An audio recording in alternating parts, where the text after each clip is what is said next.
ತುಲಾರಾಶಿ ಸಂಜಾತರೆಲ್ಲರಿಗೂ ಕೂಡ ಈ ಒಂದು ವೈಶಾಖ ಮಾಸಕ್ಕೆ ವಿಶಾಖ ನಕ್ಷತ್ರದಂದೇ ಹುಣ್ಣಿಮೆ ಇದ್ದು ವೈಶಾಖ ಮಾಸವಾಗಿ ತುಲಾರಾಶಿಯಲ್ಲಿಯೇ ಒಂದು ಮಾಸ ಪ್ರಾರಂಭ ಆಗುವುದರಿಂದ ಅತಿ ಉತ್ತಮವಾದ ಮಾಸ ಈ ತುಲಾರಾಶಿಯವರಿಗೆ. ಚತುರ್ಗ್ರಹ ಯೋಗ ಎನ್ನುವಂತಹ ಈ ಒಂದು ವೃಷಭ ರಾಶಿಯಲ್ಲಿ ಶುಕ್ರನ ಮನೆಯಾದಂತಹ ತುಲಾರಾಶಿ, ಹಾಗೆಯೇ ವೃಷಭ ರಾಶಿ ರಾಶಾಧಿಪತಿಯಾದಂತಹ ಶುಕ್ರನು ಸ್ವಸ್ಥಾನಗತನಾಗಿರ್ತಕ್ಕಂಥದ್ದು ಅತ್ಯುತ್ತಮವಾದ ಫಲ. ಹಾಗೆ ಗುರುವು ಅಷ್ಟಮಕ್ಕೆ ಹೋಗಿರುವುದರಿಂದಾಗಿ ಶುಕ್ರ ಗುರು ಯುತಿಯಿಂದಾಗಿ, ಬೃಹಸ್ಪತಿ ಆದಿತ್ಯ ಯೋಗದಿಂದಾಗಿ, ಬುಧಾದಿತ್ಯ ಯೋಗದಿಂದಾಗಿ ಚತುರ್ಗ್ರಹ ಯೋಗ ಎನ್ನುವಂಥದ್ದೇನಿದೆ, ನಿಮ್ಮ ಜಾತಕವನ್ನು ಅನುಸರಿಸಿ ನಿಮ್ಮ ಈ ಜನ್ಮದ ಕರ್ಮಕ್ರಿಯಾಗಳಿಗೆ ಅನುಸರಿಸುವಾಗಿರ್ತಕ್ಕಂಥ ಕರ್ಮಕ್ರಿಯಾ ಅಂತಂದರೆ ನಿಮ್ಮ ನಡತೆ, ಅಂದರೆ ಎಲ್ಲ ಕೆಲಸಗಳನ್ನು ಮಾಡುವ ರೀತಿ ನೀತಿಗಳು, ಅಂದರೆ ತಾಯಿಗೆ ನಮಸ್ಕಾರ ಮಾಡೋದು ಒಂದು ಕ್ರಿಯೆ.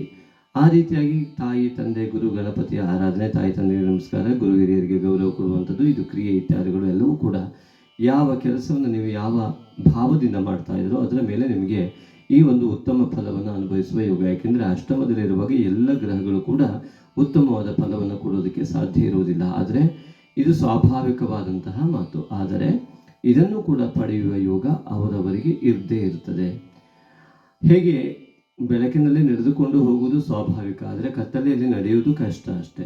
ಆದರೆ ಬೆಳಕೊಂದನ್ನು ಕೈಯಲ್ಲಿ ಇಟ್ಟುಕೊಂಡಾಗ ಕತ್ತಲೆಯೂ ಕೂಡ ಅಲ್ಲಿ ಆ ಮಾರ್ಗಕ್ಕೆ ಅಲ್ಲಿ ಬಂಧಿ ಆಗುವುದಿಲ್ಲ. ಕತ್ತಲೆಯೂ ಕೂಡ ಯಾವುದೇ ನಿರ್ಬಂಧಕ ತತ್ವವನ್ನು ಉಂಟು ಮಾಡುವುದಿಲ್ಲ. ಹಾಗೆಯೇ ಆ ಕತ್ತಲೆಯನ್ನು ಕೂಡ ಬೆಳಕನ್ನಾಗಿಸಿಕೊಳ್ಳತಕ್ಕಂತಹ ಕ್ರಿಯೆಯಲ್ಲಿ ಈ ಮೊದಲು ನೀವು ತೊಡಗಿದ್ದರೆ ಸಂಪೂರ್ಣವಾದಂತಹ ಎಲ್ಲ ಯೋಗಗಳು, ದ್ವಿತೀಯಾಧಿಪತಿಯಾದ ಕುಜನು ರಾಹುವಿನ ಜೊತೆಗೆ ಇರುವುದರಿಂದಾಗಿ 6ನೇ ಮನೆಯಲ್ಲಿರುವಂತಹ ಹಣಕಾಸಿನಿಂದ ಮಿತ್ರರಲ್ಲೂ ಕೂಡ ಶತ್ರುತ್ವವನ್ನು ಪಡೆಯುವ ಯೋಗ ಇದ್ದರೂ ಕೂಡ ಗುರುವಿನ ಆರಾಧನೆ ಮಾಡಿದವರು ನಿತ್ಯ ತಾಯಿ ತಂದೆಯ ಅನುಗ್ರಹದಿಂದ ಬದುಕಿದಂಥವ್ರು ಯಾರಿದ್ದೀರಾ? ತಾಯಿ ತಂದೆಗೆ ಗೌರವಿಸ್ತಾ ಇರ್ತಕ್ಕಂಥವರು, ಅವರಿಗೆ ನಿತ್ಯ ಕಾಲ್ಮುಟ್ಟಿ ನಮಸ್ಕರಿಸ್ತಕ್ಕಂತಹ ಕ್ರಿಯೆಯಲ್ಲಿದ್ದವರು, ಮಾನಸಿಕವಾಗಿ ಆದರೂ ಕೂಡ ಆ ರೀತಿ ಭಾವಿಸಿಕೊಂಡು ದೂರದಲ್ಲಿದ್ದ ತಂದೆ ತಾಯಿಯರನ್ನು ಕೂಡ ನಮಸ್ಕರಿಸುವಂಥ ಕ್ರಿಯೆಯನ್ನು ನಿತ್ಯ ಬೆಳಗಾದರೆ ಯಾರು ಮಾಡ್ಕೊಂಡು ಬಂದಿದ್ದೀರಾ?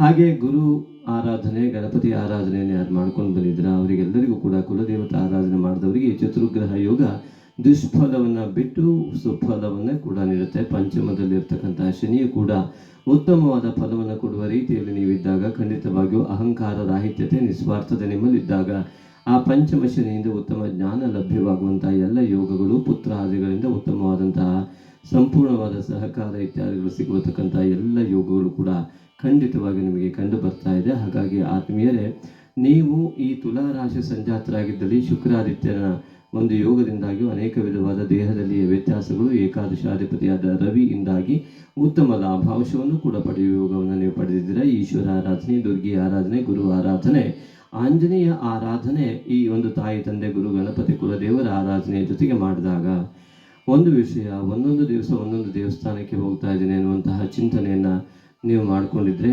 ಮಾಡಿಕೊಳ್ಳಿ. ಅದರ ಸಂಪೂರ್ಣ ಫಲ ಸಿಗ್ತಾ ಇದೆ ಅಂತ ಚಿಂತನೆ ಮಾಡಿಕೊಳ್ಳಿ. ನಿರಂತರವಾಗಿ ಒಂದೇ ರೀತಿಯ ಆರಾಧನೆ ಇರಲಿ.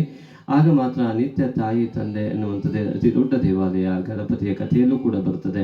ಹಾಗಾಗಿ ಗಣಪತಿಯು ಕೂಡ ತಾಯಿ ತಂದೆಗೆ ಪ್ರದಕ್ಷಿಣೆಯನ್ನು ಹಾಕಿ ವಿಶ್ವವನ್ನೇ ಪ್ರದಕ್ಷಿಣೆ ಮಾಡಿದಷ್ಟು ಆ ಒಂದು ಫಲ ಸಿಗ್ತದೆ ಎಂಬುದಾಗಿ ಈ ಹಿಂದೆಯೇ ಪುರಾಣಗಳಲ್ಲಿ ಉಲ್ಲೇಖಿತವಾಗಿರ್ತಕ್ಕಂಥ ಅಂಶಗಳು. ಆದ್ದರಿಂದ ತೀರ್ಥಯಾತ್ರೆ ಅದೆಷ್ಟೇ ಮಾಡಿದರೂ ಕೂಡ ತಾಯಿಗೆ ನಮಸ್ಕರಿಸಿದ ವ್ಯಕ್ತಿಗೆ ಸಂಪೂರ್ಣ ಫಲ ಇರಲಿ, ಫಲವೇ ಸಿಗುವುದಿಲ್ಲ ಎಂಬುದಾಗಿ ಹಿರಿಯರು ಹೇಳ್ತಾ ಇದ್ರು. ಹಾಗಾಗಿ ನಿತ್ಯ ತಾಯಿ ತಂದೆಗೆ ನಮಸ್ಕಾರವನ್ನ ಕ್ರಿಯೆಯನ್ನು ಇಂಥ ಸಂದರ್ಭದಲ್ಲಿ ತಾವು ಮಾಡಲೇಬೇಕು. ಇದು ಒಂದು ವರ್ಷ ಗುರುವು ವೃಷಭ ರಾಶಿಯಲ್ಲಿ ಇರುವುದರಿಂದ ತುಲಾರಾಶಿಯವರು ನಿರಂತರ ಗುರು ಆರಾಧನೆ, ಗುರು ಹಿರಿಯರಲ್ಲಿ ಗೌರವಾದರಗಳನ್ನು ಇಟ್ಟುಕೊಳ್ತಕ್ಕಂಥದ್ದು, ಹಾಗೂ ವೈಯಕ್ತಿಕವಾಗಿ ನಾನೇ ಪರಮಾತ್ಮ ಎನ್ನುವ ರೀತಿಯಲ್ಲಿ ನಡೆದುಕೊಳ್ಳದೆ ನಿಸ್ವಾರ್ಥವಾದಂತಹ ಸಂಪೂರ್ಣ ಜ್ಞಾನಯುಕ್ತವಾದಂತಹ ರೀತಿಯಿಂದ ನೀವು ಬದುಕಿಸುವ ಸಂಸ್ಕಾರದಿಂದ ಬದುಕಿದಾಗ ಈ ಒಂದು ಚತುರ್ಗ್ರಹ ಯೋಗದ ಸಂಪೂರ್ಣ ಫಲ ನಿಮ್ಮ ಹಣಕಾಸಿಗೆ ಇರಬಹುದು. ಆದರೆ ನಿಮ್ಮ ಜಾತಕ ಪರಿಶೀಲನೆಯನ್ನು ಮಾಡಿ, ಹುಡುಕಿಯನ್ನು ಮಾಡಿ. ಯಾಕೆಂದರೆ ಇಂತಹ ಒಂದು ಸಂದರ್ಭದಲ್ಲಿ ದೈವ ಬಲ ಕಡಿಮೆ ಆಗುವುದರಿಂದಾಗಿ ಎಲ್ಲವೂ ಕೂಡ ಸರಿಯಾಗಿ ಆಗ್ತದೆ ಅಂತ ಹೇಳಲಿಕ್ಕೆ ಸಾಧ್ಯ ಇಲ್ಲ ಇದೊಂದು ವರ್ಷದಲ್ಲಿ. ಆದ್ದರಿಂದಾಗಿ ನೀವು ನಿಮ್ಮ ಜಾತಕದಲ್ಲಿ ಯಾವ ಗ್ರಹ ಸ್ಥಿತಿ ಅತ್ಯುತ್ತಮತೆ ಇದೆ ಮತ್ತು ಯಾವ ರೀತಿಯ ಆರಾಧನೆಯನ್ನು ಯಾರು ಆ ವ್ಯಕ್ತಿ ಯಾವ ಮಂತ್ರವನ್ನು ಯಾವ ರೀತಿಯಲ್ಲಿ ಆರಾಧನೆ ಮಾಡಿದಾಗ ಸರಿಯಾಗುತ್ತೆ ಅಂತ ಪ್ರತ್ಯೇಕ ಜಾತಕದಿಂದ ನಿರ್ಧಾರ ಮಾಡಿಕೊಳ್ಳಬೇಕು. ಹಾಗಾಗಿ ಅನೇಕ ವಿಧವಾದಂತಹ ರೀತಿ ನೀತಿಗಳಿದೆ. ಅದು ಯಾವುದು ನಿಮಗೆ ಸೂಕ್ತ ಎಂಬುದಾಗಿ ತಿಳಿದುಕೊಳ್ಳಲಿಕ್ಕೆ ಕೂಡ ನೀವು ನಮ್ಮನ್ನು ಸಂಪರ್ಕಿಸಬಹುದು. ಆ ಮೂಲಕವಾಗಿ ಅಲ್ಲಿರ್ತಕ್ಕಂಥ ಅನೇಕ ವಿಧವಾದಂತಹ ಅನುಭವಿಸ್ತಿರ್ತಕ್ಕಂತಹ ಒಳ್ಳೆಯ ಫಲವನ್ನು ಅನುಭವಿಸುವ ಸಂದರ್ಭದಲ್ಲೂ ಕೆಟ್ಟ ಫಲವನ್ನು ಅನುಭವಿಸ್ತಾ ಇದ್ದರೆ ಖಂಡಿತವಾಗಿ ನಮ್ಮನ್ನು ಸಂಪರ್ಕಿಸಿ. ಆ ಮೂಲಕವಾಗಿ ಉತ್ತಮವಾದಂತಹ ಮಾರ್ಗದರ್ಶನವನ್ನು ಪಡೆಯಲಿಕ್ಕೆ ನಿಮಗೆ ಅವಕಾಶ ಇದೆ. ಹಾಗೆ ಈ ತುಲಾ ರಾಶಿ ಸಂಜಾತರಿಗೆ ಈ ಒಂದು ವೈಶಾಖ ಮಾಸ ಅರ್ಥಾತ್ ಈ ಚತುರ್ಗ್ರಹ ಯೋಗ ಎನ್ನುವಂಥದ್ದು ಸಂಪೂರ್ಣವಾದ ಶುಭ ಫಲವನ್ನು ನೀಡಲಿ ಅಂತ ಹೇಳಿ ಈ ಒಂದು ತುಲಾ ರಾಶಿಯವರಿಗೆ ಶುಭ ಹಾರೈಕೆಯನ್ನು ನಾವು ಆತ್ಮೀಯವಾಗಿ ಕೋರ್ತೇವೆ ಆತ್ಮೀಯರೇ.